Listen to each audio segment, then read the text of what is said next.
قال عليه الصلاة والسلام: أحب الطعام إلى الله ما كسرت عليه الأيدي. Allah karşında en süyüklü rızık anın üstünde en көп kullar жиңаны.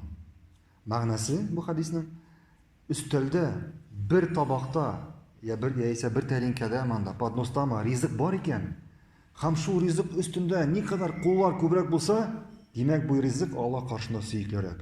Куллар нәрсәне аңлата? Күп куллар. Яисә шушы табактан никадәр күбрәк кеше ашаса, кеше саны күбрәк булса ашаучылар, димәк бу ризык шуңа карап Аллаһ каршында сөйклерәк була.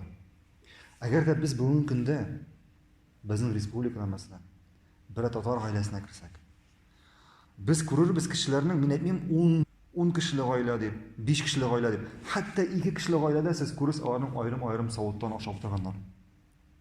Ризыкны аерым-аерым савытка бүлеп, аерым ашап утырганнар.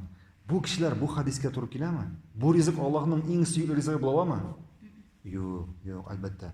Шуңа күрә без Аллаһ яраткан әйберне эшләр өчен эшләргә тиешбез. Бер ризыктан, ягъни бер савытка салып ризыкны, бер савытка салып, шул ризыктан бер савыттан ашасак, димәк, иншаллах, бу ризык Аллаһ каршында иң сөйклесе була. Һәм ни хәле күбрәк кеше ашаса, шуның хәле бу ризык Аллаһ каршында сөйклерәк була.